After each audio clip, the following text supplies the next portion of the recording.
So I want to present two strategies for your consideration today. The first one is something that I found really useful in developing students' historical thinking. So when I say historical thinking, I'm referring particularly to the inquiry practices inherent in many, although probably not all, of the do aspects of the UKD curriculum model. And in the second part of the session, I'm going to share with you a strategy called a living graph. And you'll get a chance to have a go with it and think whether or not it'll be useful for with your students. So the historical thinking framework. This is kind of particularly for helping us to think about how we might plan history. So this is an image that outlines the overall approach. So I'm going to go through it quite quickly, and then I will unpack it with an actual context. So at the centre of it is the historical inquiry question, with the centre at the top. This inquiry question is designed to give the learning momentum and coherence across individual lessons. There's quite a lot of literature on historical inquiry questions. My understanding draws particularly on the UK educator Michael Riley, who kind of put this idea forth in the early 2000s, and it's been picked up in quite a few different jurisdictions around the world. But for Riley, an inquiry question must first of all be interesting for young people. It needs to reflect some kind of conceptual aspect of the discipline, and it needs to result in some kind of final outcome where students answer it. The educators Mohammed and Whitburn, they've written a really nice book called Doing Justice to History, which I can recommend. They've added that a good inquiry question should also focus on histories that have been neglected or obscured within dominant narratives, which I think is a nice addition to Riley's original framework. So having a teacher-developed central inquiry question as a constant reference point helps to knit together a relatively short sequence of lessons that focuses students on the particular historical problem that is inherent in the question. After the question comes what I've so far called the hypotheses. So these are possible interpretations that, if you expanded upon them, they would go some way towards answering that question at the top. So I found, especially for students who are new to history, these provide a kind of a cognitive structure, or they lift some of the cognitive load off, and they're able to make sense of sources a bit more critically and develop their knowledge and understanding of the past. And I'll give you some examples of what they look like in a second. After the hypotheses come the sources. These are carefully selected and sequenced to give the students the best possible opportunities to answer the question and to test out the hypotheses. Building on the work of this educator here, he's a United States person. It's quite an interesting title, Why Won't You Just Tell Us the Answer? He says that for him, inquiry questions only really have 4 or 5 sources, which are really deliberately and carefully chosen. And I think that that's not as many as sometimes we think, but it does definitely help with the planning process when you have a relatively contained amount in mind.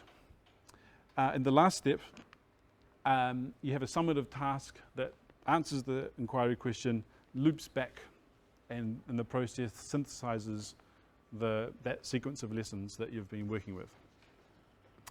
So that's the framework in really briefly.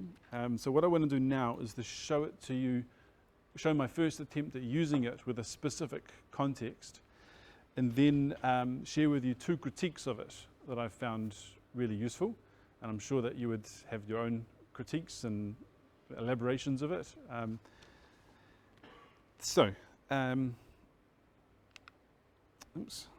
First question that I used. Wrong way, sorry. Why is Edward Peters so unknown in New Zealand? Is there anyone here who has no idea who Edward Peters is? Me. You're not the only one by the looks of the people behind you. Okay, cool. So have a think. I just want you to talk with the people you're sitting beside, even if you've got no idea Why might you not have any idea? Have a quick 30-second discussion. So if you do this with students, of course, I'll give them a bit longer, and I'd be writing it all down, their theories on the board, and then their theories are sometimes supported when I reveal that picture. And it provides a really good starting point to get in their books, our initial thinking. So, and by this stage, they're kind of hooked into the inquiry question. Then I revealed to the students my, in this case, 4 hypotheses. I think 4 is probably too many, but I will show those to you. Am I going to go the right way? No way. First one.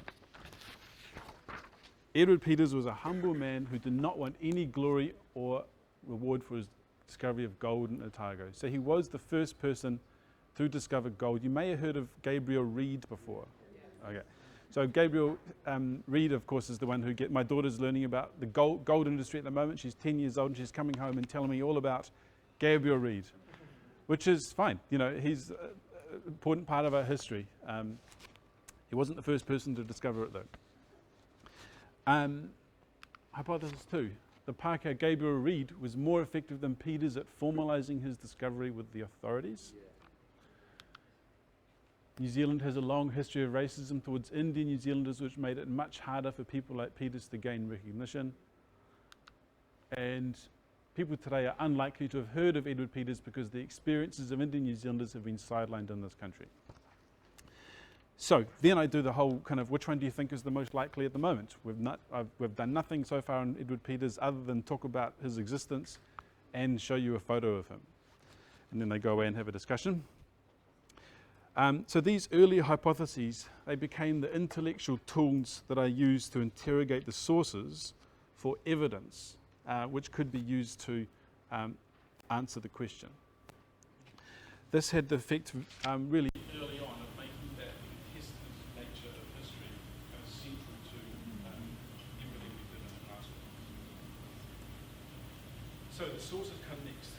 This is where I think we need to be really, really selective and very carefully think about those aspects of the new curriculum that highlight the critical interpretation of source material, which is, I think, one of the sort of so-called signature pedagogies of history, analysing sources. And I think we are being encouraged now to significantly extend our understanding of what counts as source material, which I think is really positive, and maybe the way we analyze and critique sources in the archive, letters, and that kind of thing is maybe different from the way we critique Mātauranga Māori sources. And I'm interested in that presentation that Graham's organised for later in the month on interpreting Mātauranga Māori sources that I think we have. So in the curriculum, I think it's page 25, the end of year 10, it says use historical sources with differing perspectives and contrary views. Give deliberate attention to Mātauranga Māori sources and recognise that sources available may not capture and fairly represent the diversity of people's experiences. So those are 3 kind of criteria that we can use when we start to select sources for inquiry. But it is really hard, like coming up with a really good question and then the sources for it, you can't do it day before. It takes quite a lot of thinking and probably in collaboration with our colleagues. Because they need to be able to work with all the hypotheses. With the 4 or 5 sources, I want students to be able to test out all of those hypotheses. I also think that in addition to those ones in the curriculum, we need to choose sources that highlight the agency of people in the past, or their capacity to act. And it's really disturbingly easy to find sources that illustrate the racism towards Indian New Zealanders. But it is possible also, if you look carefully, to find sources authored by Indian people challenging the racism inherent within so much of New Zealand history, which highlight their agency, but also speak to the New Zealand's history of racism. So the sources that I chose for this one, there were 4 of them. I had an adapted secondary source from Te Papa's website. I had a letter to the editor from the 1920s in the Wairarapa Times Age, I think it's called. A contemporary story from a Tauranga Kosi Club, I think it was. about and their restrictions on an Indian New Zealander wearing a turban, and I had an excerpt from this speech by ANZHC An, the former Governor General. So I don't have time to go over the actual specifics of how I went about searching each source, and it may not have been the perfect kind of selection, but having the question, the hypotheses, and the sources provided a framework with which to make those good kind of curriculum decisions. One activity, so maybe going back to Mike's point before, with those sources, I don't sort of reveal them all at once. Obviously you'd spend quite a bit of time with maybe one, and it's that, say for example the letter to the editor, it was a really horrible source in many ways, describing how it's ridiculous, according to the writer, that the Department of Education is employing so many what they called Hindu teachers. And there's a whole lot of kind of really good historical thinking around source analysis. If you've got the inquiry at the top and you've got a source, you prepare them for the source, you front load the key vocab, you talk about what the assumptions in the 1920s were like, some of the key changes, all the soldiers coming back from the war and wanting land and needing jobs, and then they were seeing more Indian New Zealanders who were in jobs, and that was bringing out various, so you can kind of unpack that and use that to critique the source using our various kind of mnemonics, at least history. I'm aware that we're not all history teachers in this room, but there are various mnemonics and criteria that you can use to critique a source. So you kind of go down into that depth, and then go back to the hypotheses. Okay, so far, which one do you think this what the source is speaking to? Which one maybe has the most evidence? And then you go to your next source. Once I did the sources, I had gone over all the sources. We did this little task here. So I had each kid had a bit of paper with a whole lot of pictures on it of big rocks, massive boulders, little pebbles and feathers. And then they chopped them out, and then they had to build like a visual argument based on which hypothesis had the most weight, setting a weight of evidence behind it. So these were my students had quite a few literacy needs, and it was a sort of fun and different way to visualize a sequence of some analysis that had happened over a sequence of lessons, and from that then they could use that to help them answer the question in more formal terms. So final part of the lesson was if you go back to that original picture, so we've done the sources, we've done a little kind of task between the source and the summative task. Then I presented them a final task that would pull everything together and loop back to that final question. So, sorry. Okay, it's probably hard to read, I'll just go over it really quickly. So basically I proposed that the Reserve Bank had suggested that we put some histories of forgotten New Zealanders or unknown New Zealanders on different currencies, which they've done in, like I know Elizabeth Fry was put on the currency in the UK. We don't really do that in New Zealand, I don't think, but anyway, I thought it might be interesting. So their task was to advise the Reserve Bank on what coin or note they should put Peters on, and also write a blurb explaining why he is so unknown, so people with this new currency would have an idea. Then I think technically it's illegal to have coloured currency, but anyway, print it out. So that was a little decision they had to do there about which currency they chose, whether it was a $5 bill or a $100 bill, and then a kind of a writing frame which answered the question. I mean, the question itself is very much centering the idea of historical significance, but I realized that within the inquiry I hadn't actually explicitly talked about historical significance so much, so probably I would be better to shift that middle column over, and then we can have a discussion about significance, and then decide on the currency. Okay, so that's a very abbreviated version of this historical thinking framework. I've got a reasonable bit of time here, so I might just give you like a couple of minutes to talk with the people you're sitting beside about your initial impressions, and then I will go over my two critiques that I've had, which I think you'll find interesting. Okay, everybody, we'll pull it together. A couple of interesting questions that I've just been asked. First one was how much pre-teaching did I do in the actual history of the gold rush? So I did a few slides on where Otago was, what the gold rush was, maybe 10 minutes chalk and talk. But then we did maybe a 40-minute task where we drew big diagrams of the using a source of the history of Indian New Zealanders from the 1790s up until the present. So they had these two kind of set of notes, I guess, they could use to situate Edward Peters in a broader historical context. And the other question was what year level and how long did I anticipate this lasting for? I did this at year 11. I would prefer to do it further down. And I saw it taking 4 lessons, and I think in my previous school it might have taken that long, but it did end up taking a little bit longer in the end. Okay, so the first critique was from the author of this book here, Jacqueline Leckie, New Zealand's History of Excluding Kiwi Indians. Really nice little book. I read it at the very end of the last holidays. She gave me I got the idea for the inquiry from her. I'd never heard of Edward Peters before I read this book. And she agreed to, so she's actually an anthropologist by trade, but does quite a bit of history writing as well. And she agreed to Zoom me very kindly, and then I shared what I'm doing with you today, and she did a bit of critique. So, most significantly, she didn't have a problem with the inquiry question, because if she had, it all falls over from there. We've got to get that bit right.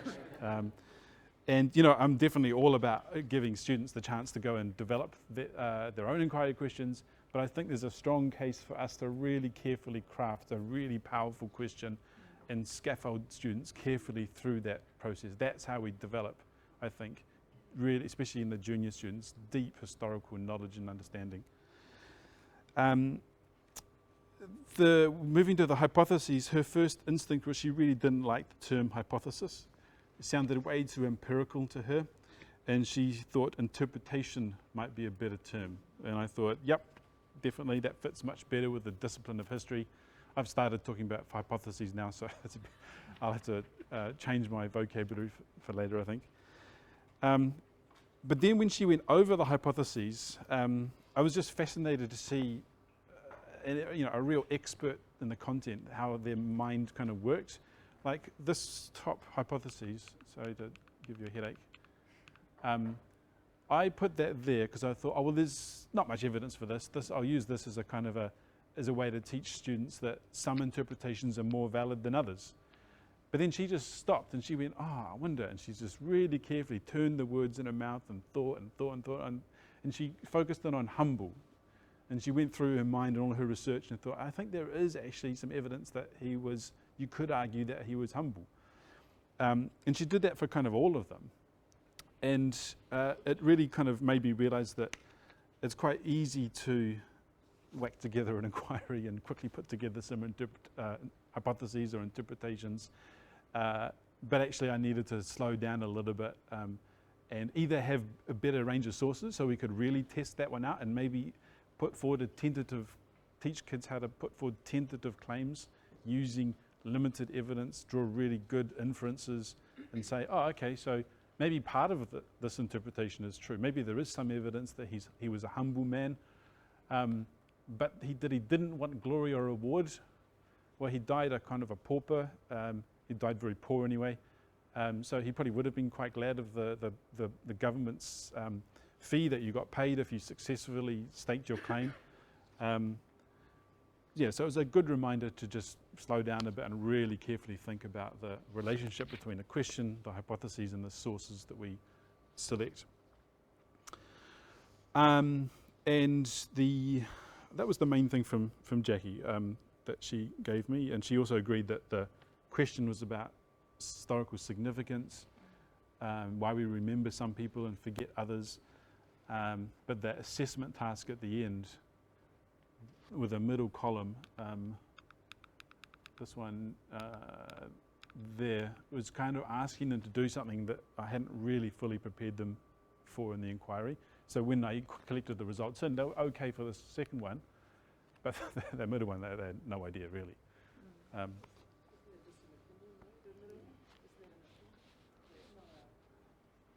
Well, it's an evidence-based opinion. I don't think it's. I think you can make. I mean, we make those. Yeah, it is an opinion. Absolutely. So there's no wrong answers. No, but there's answers that are well argued, and there are answers that don't make any sense at all. So Yeah. it's more about justifying which Yeah, coin/no. yeah. Which they didn't do, because I don't think I prepared them for that one. But, I mean, it might have been better to have it as a more of a open-ended class discussion, a Socratic seminar or something like that, rather than having it in here. But I guess I was trying to come up with ways to think about assessment and that went beyond just writing a paragraph or writing an essay. Okay, so the second critique was quite different. I shared this with a group of educators, some of whom are here actually. We met online to talk about the challenge of teaching difficult histories in diverse classrooms. And they made some really interesting points that I think really improved the inquiry. First of all, it was posed, when should students learn about the unknown histories of iwi and hapu? Are there consequences for Māori students if we spend time addressing the unknown histories and experiences of, for example, Indian New Zealanders, without addressing the unknown stories of iwi and hapu and mana whenua? But what they weren't saying was that you shouldn't learn about the historical experiences of Indian New Zealanders, especially in a settler society like New Zealand, when Māori and Indian New Zealanders had experienced colonialism and racism for so long. Instead, what I was being challenged to think about was the impact of the inquiry within a broader curriculum framework. So I was being asked, what next? How could the inquiry be developed to include more local histories and their connection to power and the present and places? Which I think is a really important question, and it's not one that the framework on its own really addresses or even encourages you to ask. So for me at Taita College, there are some really clear ways, I think, that this Peters inquiry could be extended and elaborated to be more locally relevant and place conscious. First, I don't know how many of you are familiar with, that station there, Taita train station. It's a mural that my students walk past, many of them walk past every day. It's a really interesting portrayal of Māori and I assume Hindu iconography. I wondered if connecting to the artist could be a really productive way to bring in kind of discussions about what they were trying to do here. Maybe I think there are some important similarities that both groups have had to contend with in New Zealand in terms of having their cultural differences assimilated. This church here, some of you may have, I'm sure most of you know what it is, may have driven past it on the way here. It's one of the oldest in the region and was built in 1854.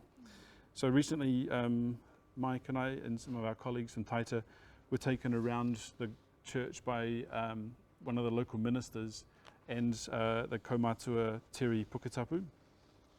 What I found really interesting was that on the other side, in the corner of the cemetery, some graves, one particular person, the rangatira Te Manihira Mātangi. So these chiefs, I think it was his father who signed the Treaty of Waitangi, and the whānau have close connections with Parihaka. And these tupuna are buried in the church right down the road that students walk past every day. And I think for mainstream society, they are also unknown. So I wondered if you could maybe extend the question, start with the Edward Peters, get them to explore that, and then maybe take the kind of essence of the question and then extend it downward or more locally, which I think the new curriculum is trying to do when it has those different sort of layers of case studies with the national context, sorry, the no section, the national contexts, and the, I can't remember now, sorry, I need to look at it. Yeah, so I mean, in conclusion, including that part, there are some really powerful ways I think that I could extend this national context of Edward Peters into more local examples of kind of public history and memory and forgetting and place and power and all those words that we are now sort of centralised in this document. So the other critique from this group of my historical thinking framework was a concern for the students in the room with Indian ancestry. So I think there's a danger with an historical thinking framework like this, that it's kind of appears neutral and there's no such thing as a neutral pedagogy or framework like this. It doesn't say anything particularly about the culture of the classroom and how the presentation of certain histories might make students feel. So on the one hand, students with Indian ancestry might feel their identity validated, that finally someone's talking about the history of Indian people, but they might equally feel some sense of shame or discomfort from the process and how you set it up. So it was more just a reminder to me that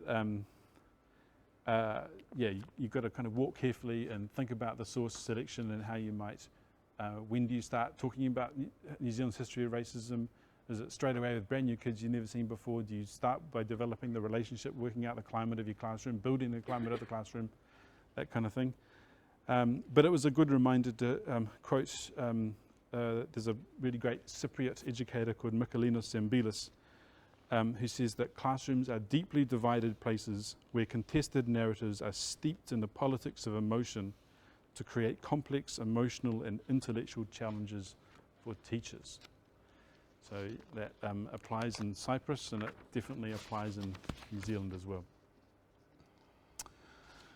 Any questions on that one so far?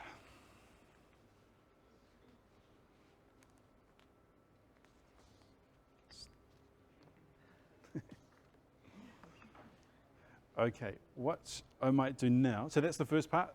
What I want to do now is introduce you to a strategy called a living graph. We're going down a bit now. So that was a broader kind of planning framework. Now it's a much more specific strategy that I want to introduce to you. It's called a living graph. I need to hand out a few resources. Just before we launch into this, I'm interested to hear from my colleague Mike about whether or not that is at what level that may have answered your question from the previous presentation. Yeah, it does help answer my question, because for me it's the combination of the question driving the whole and the hypotheses or the speculation or the interpretation, whatever you call it, as the hooks seems to me to be a way of really capturing the kids' attention. But then it's for me the greatest challenge is selecting the source that's going to have coverage of each of those hypotheses, whatever you may call them. So there's two things there. I think the interpretations, what they do is they help students read the source material with purpose, because they've got a real kind of, it's a sort of a homing device. But with the selection of the sources, you can't do that really if you don't have some grasp of the content. So, I mean, for me, I read that book, and I'm used to reading history books relatively quickly, but I think if you were a brand new social studies teacher or a social studies teacher who didn't have much background reading in history, then that's why we need to work in teams. And I don't think we can necessarily come up with a year's worth of little inquiries at once. I think it's probably a process of just starting really slowly, having one or two, maybe even like Rowan was saying before, that she's worked with with that particular question, but it applied it to a different person. So it was Merite tai mangakahia. Yeah, Merite tai mangakahia. So why is Merite tai mangakahia so unknown in New Zealand? So I think as we kind of develop these sort of inquiries, rich questions, we can probably borrow from each other and share them with each other and maybe change them around a little bit depending on the context we're working with. But yeah, definitely the source selection is a challenge. And after my conversation with Jackie, I was thinking, I've got to go back to her book and have a look. Maybe I've missed miss something that I could use. But yeah, we've got to keep it tight though. If we give students 12 sources to work with, I don't, that's going to lead to huge cognitive overload and confusion, I reckon. Okay, so a living graph. This is basically a method that visualizes for students change over time. It starts with a y-axis, and it has on that y-axis a spectrum of whatever it is that you want students to understand. This one here shows the government's level of commitment in honouring Te Tiriti o Waitangi over time. So students need to plot information on the graph according to their judgment, and then most importantly discuss the shape that emerges. So you can do it with dots. You could get students to annotate the little dots, or you can draw a line so they've got like it's kind of a little bar graph almost. So what I thought, and then this can be done on a little bit, this bit of paper is way too small. I would never do it on an A4 piece of paper, but I was already photocopying like 120 pieces of paper off my budget, so it gives you the idea. The most fun way to do it is in the school hall or the school marae, and you get out the masking tape and you make 2 or 3 axes that are huge, and each of these little squares here are A4, and you have a student with a folder, and then they distribute them out and they plonk them, so the graph is like from here to here, and then going down that way, and they plonk them around, and then you gather the students. I've only done this with teachers actually. I've never done it big with students, but I did it with colleagues at Taita College last year, and that seemed to work, didn't it, Mike? Yeah, and you can all kind of stand around it, and then discuss the shape that emerges, and then you can get everyone to stand at the end, stand at 2022, and then you look back and you say, right, that's where we've come from. You know, the idea of walking back in time. So it's quite a kinesthetic kind of way to think about it. A2 paper does work, A3 paper does work, but I wouldn't try it with A4 paper, but there you are. So I thought I'd give you a chance to have a go, see how many of the boxes you can plot, and then I'll tell you about what I do after that process. Okay, I know you're still going in it, but I think you get the idea. So I might pull your attention in again.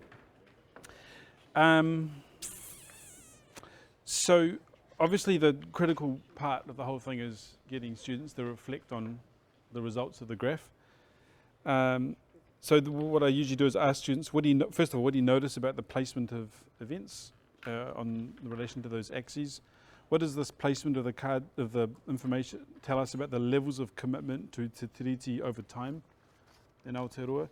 And what questions does the living graph raise for you? But I also think it's important that we talk about the limitations of the information in the graph itself. So what does the graph not tell us about iwi and hapu responses to the broken promises of Te Tiriti, for example?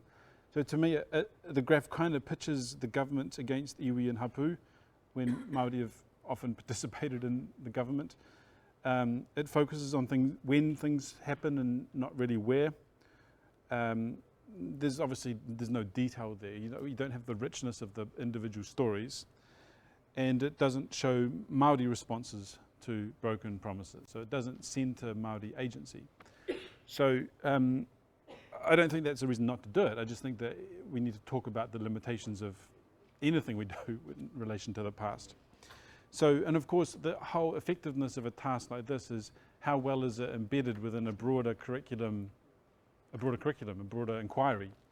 So for us at Taita, we had started by co-constructing a unit on Te Tiriti o Waitangi with mana whenua, and then we had the main question, and we had 3 or 4 focus questions, and one of those focus questions centred Māori agency. It asked how did iwi and hapu respond to the broken promises of Te Tiriti, and then we launched into an inquiry where students chose individual aspects of the past, including their own histories if they wanted to unpack it. So this, for me, this task anyway was carried out just before we went into a bigger inquiry that centred Māori agency. So actually that's all I've got to say this morning. Are there any? It might be quite good to do that, the Māori responses or agency on the same graph. Yeah, so definitely. In fact, I did have a way to think about that where we had a whole lot of. I had another version of that, but did centre Māori actions, and then what I was going to do, what I did with the teachers' version of this, was they didn't have any dates on them. So what my colleagues had to do was place it on the x-axis, depending on when they thought this actually happened. And that worked with them because they had enough they'd picked up enough knowledge to know what century it was and roughly when in the century, and they could sort of discuss things and work out and they argue with each other. Often they didn't really know necessarily when it was, but they knew that one thing happened before another or after another. And then once we laid that out, I went over and said, okay, that's close but not quite, and we put it in the right place. So that brought out another thing. But you could plot multiple things on the same graph, definitely. And of course, the idea is not limited to. I've seen ones done with tracking détente in the Cold War, or it doesn't really matter. There could be a whole lot of different aspects of this spectrum here. But again, it's really important to get that right. I tried doing one of these for a migration topic, and I had this the spectrum wrong, and it was a total flop, and it was one of those situations where you have to say to your class, sorry, I completely mucked up. You need to forget last lesson. But if you get the spectrum right, then it can really work. And have you tried it with something other than dates? Does it work for, well, I don't know, you mentioned geography, place. I don't know. I I don't know if that would work. don't know. Yeah, it could do. I don't have to think about that. I think it's what it's powerful is visualizing change over time. Yeah, so we need our geographers to help us think about that. Yeah. Any other questions on the historical thinking framework or the living graph? Why is it called a living graph? Why is it called a living graph? I think it's because it's up to you to decide where it goes on that spectrum. So it's not data that it's right. It's more open to interpretation. It'd be interesting to talk to a maths teacher about this. They might come out with a rash when they look at this because it's, I don't know, they might think we're teaching them all the wrong things. And I don't think it's continuous. It's not continuous data. So drawing the line. Would you? Geographers have used living graphs for 20 or 30 years, and the idea behind the name living graph is essentially it's a conceptual, it's like a storm hydrograph. You can do a living graph by just having statements about people's lived experience in relation to the different parts of the storm hydrograph. So it becomes a living graph because there's a narrative associated with each part of the graph, basically. That's my understanding of what's called a living graph. It's interesting, yeah. In a geographical context, anyway, it's making the graph come alive. Yeah. I like But do Google it. The treaty is a living treaty, it's constantly in flux. Yeah. Changing. Yeah. I think there's a website, a UK history website that has a whole section on living graphs that would be worth looking up as well. Thank you.